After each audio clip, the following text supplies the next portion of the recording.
Every tier list you've watched has made your Dark Angels worse. People that make them don't play our army, they don't know our matchups, and quite frankly, a lot of the time they just don't care. I'm one of the top Dark Angels players in the world, and I'm going to show you what actually wins unit by unit and list by list, really break it down and take you through what's a good matchup, why it's a good matchup, and how we can leverage those poorer ones.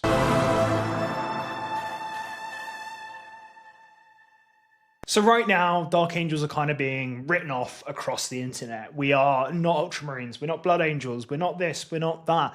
Fine, that is not our identity. That is not what critically lets us be us.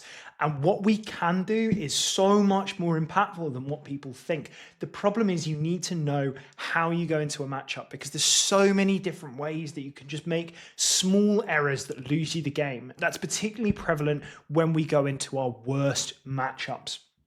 Now, they are very, very difficult to kind of leverage just our normal stat line. So you've got to know how to get that little bit extra out your Dark Angels to be a little bit more mobile and make sure that we are stress testing ourselves and are able to compete against those poorer matchups and still get scores. Now, I'm one of the top Dark Angels players in the world, and this is something that I've been working on for months to really build a comprehensive matrix of what's a good matchup, why it's a good matchup, and what kind of score I can expect out of it. It's really important that we break that down and work out how best we do that. So let's dive into it. Let's start right at the bottom at the worst of the worst matchups. And these three matchups are kind of all bad for us for a very similar reason. And they are Adepta Sororitas, Aeldari, and Astra Militarum. Now, all three of these matchups, the reason that they are poor is because they have a lot of resources. Now, those resources do die very efficiently. They're only T3 bodies. At best, they've got a 3-up save, but there's a heck of a lot of them. And that gets a little bit more problematic for us because there are lots of them, and they've often got very good guns. So sisters are bringing lots of melters. You'll see Morton Val running around, and she causes a lot of problems for Dark Angels. They're very efficient at killing the lion, again, because of those melters. And in general, there's just a heck of a lot of them. And that's really difficult for us to kind of, with our very elite army, just to kind of keep pace with that. Now, Aeldari, again, similarly, this is particularly poor when fire dragons and warp spiders are especially good because they've got the mobility, they've got the chaff to clear us, and they're able to then leverage those horrible melters that they've got with Fuegan and the fire dragons. At the moment, it's a little bit better for us because they are leaning more into, like, say, 20, 25 swooping hawks, and because we do have the 4-up feel no pain to mortal wounds, we're a little bit more durable to that, which does help, but they do still have the ability to move block us and then put a lot of damage. So again, the last one for that is guard, and they just seem to always have some kind of variation of the same thing where they have a very powerful shooting base from some tanks and then lots of troops that get around the board quickly just to deny your objectives and score theirs, because move is a stupid order. And then they've got scions that drop out the sky and do a ton of damage, which is really difficult to keep up with as an elite army because for some reason they have so much plasma and melter, and it is very, very frustrating to try and deal with, especially when it's difficult with so few units to kind of screen them out from just dropping where they want. So those are all the worst matchups for us, and it's all for that very similar reason that there's lots of bodies, high damage output, and they're able to really control where they are on the board all the time. Now, the way that we go against that is quite a unique one. We have to be aggressive. In singles, it is high risk, high reward. You have to take the fight to your opponent, look to try and keep that score as close as possible. So particularly start targeting those scoring units. Throw those distraction carnifexes at them. The lion is the best tool you have at just throwing it at them, taking out like a Rogel Dawn or a big infantry unit, and then going, okay, now you need to drop your entire army at the back of your field and shoot the lion to deal with that, and then you'll have to start pushing up forward. If they're able to drop where they want to, and that's kind of dictating the pace of the game, you are in trouble. If you can sort of keep pushing, keep threatening them, take those risky charges, all that kind of thing, then you're going to be in a far better position. It's the same with Aeldari. If you're able to get into them and activate multiple times, they will fall over. And once you start killing those resources for free with things like scouts or JPIs, consolidating into other threats, all the better, because they don't have an infinite supply of dudes. They aren't recon guard for the most part. We can chop through them, and if you can isolate those key elements and either stop them activating multiple times or kill them off, then you'll be in a great spot. But ultimately, they are all still in the oh dear lord tier for bad matchups. But if you want to hear a little bit more of a deep dive of how I was able to beat Astra Militarum with Grizzled Guard, I've done a video on it, so go check that battle report out where I really break it down turn by turn and show my positioning and really show how I was A, taking those risks, but also B, keeping the pressure up on my opponent and forcing them to play the game that I wanted to play. Next, let's jump into the bad matchups. We can group 3 of these together, and then one of them is a slight outlier. Now, the outlier is Grey Knights. The reason that they are good is because they have some great mobility in the fact that a lot of their units can, well, 3 of their units, regardless of what they are, can use the up-down ability, and they've all got deep strike, so they can really move around that board very efficiently, get those lines that you maybe don't really want your opponent to have on you, and cause trouble in general.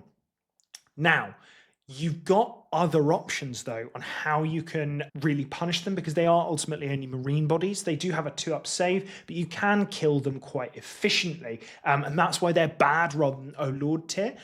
The other issue is, though, they're very good at killing your Deathwing Knights. They've got high AP, volume of 1 damage, and it's all anti-infantry 2-up. So they circumvent a lot of our defensive stats that we use to protect ourselves and are able to really put that pain on. And because they have that movement ability, they're usually going to get more activations into you, and you have to play a real certain way to stop them from being able to do that. Buy time for other units by trading other resources, and you don't have an infinitesimal amount of resources, while as they can oftentimes have 77 dudes, and that's hard to deal with. So it's not a great matchup, but it's not unwinnable. It's still pretty decent for the most part in some ways if you can get into your opponent. Again, it takes that aggression, that screening, and just keeping up the pressure on them. If they're having to shoot at targets that you don't mind losing, then they're more likely to lose that game. And remember, we can leverage high toughness a lot of the time just to really punish them.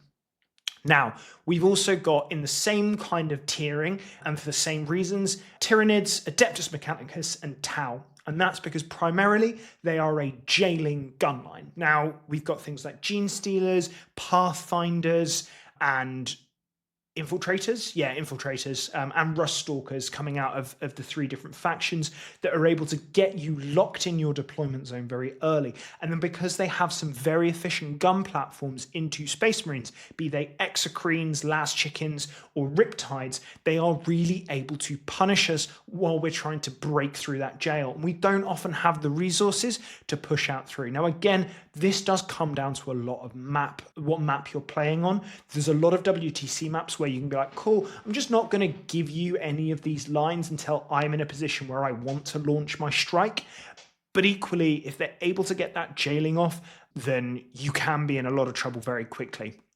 Now, the best unit to help you with this is Scouts, because if you can get that first drop and string them out as far as they can be, far and wide, they're able to just block your opponent's infiltrate, block your opponent's scout, and buy you that bit of extra time to get out of your deployment zone and push into your opponent. I've always found that super critical when you're coming up against Tau. You really want to roll high on that first drop of the game and make sure that you're bringing infiltrators. It's why you'll always see a squad of scouts in my Gladius lists. They are just so key at making sure that those kinds of lists can't jail you and just lock you in your deployment zone.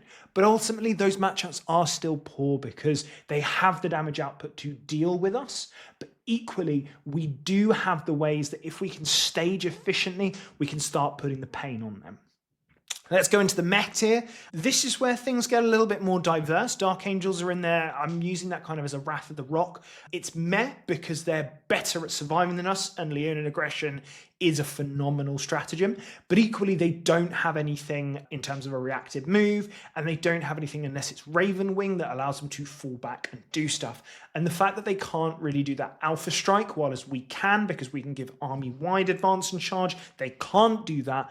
That's really critical because we're a little bit more mixed arms a lot of the time. With that gun line, we're able to buy them out and then hit them really hard with good profiles that are quite good at killing Space Marines and good at killing Dark Angels. So that's why I've got Dark Angels in that meta. It's not the best, but it's not the worst. It could probably edge up to good, but equally that might be biased because I do know my Dark Angels quite well. Next, we've got Necrons. This is a massive pain in the bum because Necrons are just obscenely good in general at the moment. Catan are just a problem. But equally, we have a lot of tools that are very good at beating them. The Wraith Bricks are not as problematic for us. We're very survivable into them, and we do kill them quite efficiently. A lot of the time, we'll just bash into each other and kind of get stuck there, and then you can usually break that deadlock with something like the Lion. This is a matchup where the Lion really, really shines. And the Lion and Azrael in particular, they are absolutely intrinsic in these matchups. They just suddenly take your army from being kind of like just hitting and kind of they connect and don't do very much to suddenly absolutely slaughtering through your opponent. It's huge and it's really very beneficial to be able to use it. So I've always been very impressed with the Lion and Azrael in that matchup, and because they are almost always featuring very heavily, that's why we're pretty good into those kinds of armies. Now, there does come the caveat that the 20 warrior brick is incredibly difficult for Dark Angels. If we see more of that like we are at the moment, then I think you do need to look at ICCs with Azrael and the Lieutenant, probably even giving the Lieutenant on a Vehement as well, just to give them that good chance to actually be able to one-shot that unit, because you need to put, I think it's about 56 wounds onto them before they start saving to one-shot that unit. And that's tough. The only one I can really think of having a good shot of doing that is ICCs with Az and another character, the Lieutenant, to really kind of push that through. So something to bear in mind, something to be a little bit nervous about, but if you are seeing a lot of them in your local meta, try that unit out. Next, we've got Emperor's Children. Emperor's Children shoot incredibly hard and they're very good at trading with you. But equally, if you don't play their game and you kind of really leverage your gun line and look at hunting down those Noise Marines early, suddenly when you've got the range advantage, yeah, sure, they're really quick and they'll get into you very fast. But because we've got that fallback do stuff doctrine, and the ability to kind of spam it if we need to, we're in a great spot. They do have that strat, which is a bit of a pain in the bum for the Lion, in that they can force him to fight elsewhere. But that's their main trick. They're very quick, they're very efficient, but if you don't put things like Vindicators on objectives, they are not killing those Vindicators. That will make sure that you survive for so much longer, and those Vindicators do an absolute number on EC. So really good way just to kind of punish them. Yeah, sure, if they get to play their game and engage you in the positions that they want to engage you, suddenly, yes, life becomes a lot more difficult. Those Lord Exultants attacking a Vindicator on an objective, yeah, it's going down. But that's probably the only way. And if you can keep your Vindicators off objectives, happy days. Next, we've got Orcs. Orcs, if they have a good war turn, you're going to lose. There's no way around it. But to be honest, that's Orcs in general. If they just have a really good war turn, they're just going to steamroll you. But equally, a lot of their damage profiles don't do so well into Dark Angels. Obviously, the knobs with Power Claws, they're all 2 damage, which is then halved by 50% by Deathwing Knights. The Flash Gits, another example that don't really kill Deathwing Knights overly efficiently. The Lion is very good at dealing with them. Obviously, they do have the pile-in tricks and all that kind of thing. But there's a lot that we can do to kind of block them off and cause issues for them so that their war turn is less efficient. And there's a lot of scary things that we have that keep them at arm's length, and then we're very good at killing them. And the fact that we've also got speeders that can kind of shoot up those flanks, get into those key units, start putting a bit of pain into them, all that kind of thing, it puts us in a good spot. And they can't just full send with battle wagons, because ultimately Vindicators will comfortably pick them up and then we'll just charge the stuff inside. It prevents them from doing that just, oh, I'm going to stat check and just full send, because we're able to handle that. So yes, orcs can be poor, again, if they're able to play their game and they're able to use their positioning to their advantage, but if you can disrupt that, suddenly that turns into quite a good matchup. It's the same with Genestealer cults. They do kind of the same thing, and there's just a lot of them. They're very good at stopping your OC. So again, take the fight to them, be aggressive, and just kind of whack them. They pop up a lot like whack-a-moles, so just keep whacking them, keep taking them down, try and avoid that jail as much as possible, make sure that you're using those scouts efficiently, make sure that you are protecting some of your assets for scoring points, but equally your gun line will be very efficient into them. Finally, Thousand Sons. Thousand Sons are an interesting one. The Rubrique Phalanx one with all the Terminators is not really a problem for us. It's quite a good matchup, to be perfectly honest. What can be a little bit more problematic is the Grand Coven builds with loads of Rubric Marines. Rubric Marines are particularly potent against Wrath of the Rock. The reroll wounds and the fact that they want you to just sit on objectives is a bit of a nightmare for you. I really hate that matchup as Wrath of the Rock. I have a lot of problems with it. Magnus is also very good into us. It's very difficult to consistently kill him. He's kind of like a Catan, but a bit better in terms of his defensive stats. Obviously, he should be for his points cost, but equally, there's no way to guarantee that kill, which makes life a lot more difficult. But overall, if you pressure those Thousand Sons, with the exception of Magnus, they do go down very quickly, and their so-called survivable unit in the Scarab Occult Terminators, we have a really good set of damage profiles into killing them. Overall, pretty good matchup. But if you're in Wrath, just be a little bit more scared of Thousand Sons. Next, we're going to go into the good tier. Now, Death Guard are an interesting one because we play very similar to them, but I think we just do it ever so slightly better because they need to put us in contagion range to really punish us. But if we can dictate where that contagion range is going, and in that early game really kind of start building that board presence and like pick up those units that will buy them cheap contagion, things like Spawn, Poxwalkers, all that kind of stuff. So suddenly they're going to have to throw out meaningful units to give contagion into units that we don't really care about. Suddenly we're laughing, and that can just make life so much easier. Obviously, they do still have really nasty drones. They've got Mortarion, who is very solid. They've got lots of good tools, but ultimately our tools just do it a little bit better. And if you can control where those Death Shroud are dropping, then you're almost certainly going to win. Because if your opponent can't get an efficient 6-inch deep strike with the Death Shroud, they're in a really tough spot. Those Lords of Contagion need to do a lot of work into Dark Angels, and they absolutely can if they're allowed to. But if you can stop them from getting into Deathwing Knights, they are in trouble. Next, Chaos Space Marines. We're very good at killing Marine bodies. I mean, we can kind of group CSM, Black Templars, and Space Marines all into the same camp. Kind of Votann as well. They want to be coming closer to us. They're kind of most efficient at that kind of 18 to 24-inch range. They don't have as much efficient combat into us. Their combat can be neutralized by a mix of the Lion and Deathwing Knights. But we are damn good at killing those kinds of marine bodies. And as long as we're good at killing those marine bodies, both in shooting and in combat, it's going to give them pause for thought. And particularly, Deathwing Knights really come into their own against all four of those factions because they're able to kind of switch between killing marine bodies very efficiently and killing the vehicles pretty damn efficiently too. Again, the Lion, really great example where he can really cause pain. Terminators in Leagues of Votann absolutely hate the Lion because his sweep attack just bullies them for fun. So overall, I think those four are all really good matchups for similar reasons, because we can flex between killing their vehicles and killing their mass marine bodies, because to be honest, we're just very good at killing marine bodies. Next one in near perfection. These three can be grouped together because they are melee pressure armies, and that's Blood Angels, Adeptus Custodes, and World Eaters. And again, it is probably because we're just very good at killing them.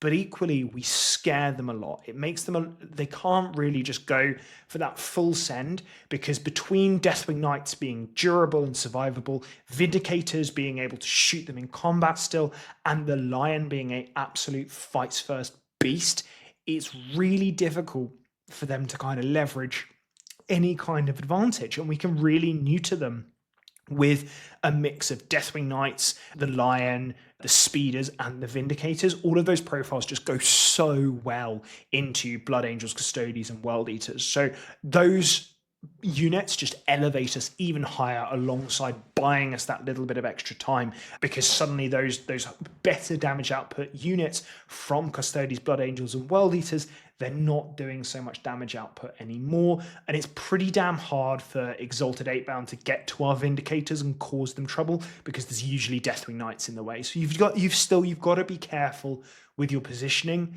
and you've got to make sure that you're sensible on what resources they can charge. You can't throw away your chaff and let them start just killing them really quickly. But you are able to punish your opponent if they make a mistake, and for the most part, we do just kill them quite efficiently. Drakari, again, it is another near perfection. It could almost go into that dream matchup, and to be honest, that's because, with the exception of Lilith and her friends, they can't really kill anything. The only way that they can really do it is if they get lucky with Dark Lances, Lilith, or if they just kind of out OC you a lot. So if they're just chucking 5 witches at your expansion, all that kind of thing, that can cause you problems. And obviously Hellions are pretty good, but equally, again, it's a 2 damage spam, and they've just been changed because they've lost that pip of strength. So there's something they would be winning Deathwing Knights on 5s, but with that Lance, they're winning it on 4s rather than on 3s. And that is really quite impactful just for keeping them at bay, especially when you can just armor contempt them. In the dream matchups, yeah, sure, Imperial Agents. It's Imperial Agents.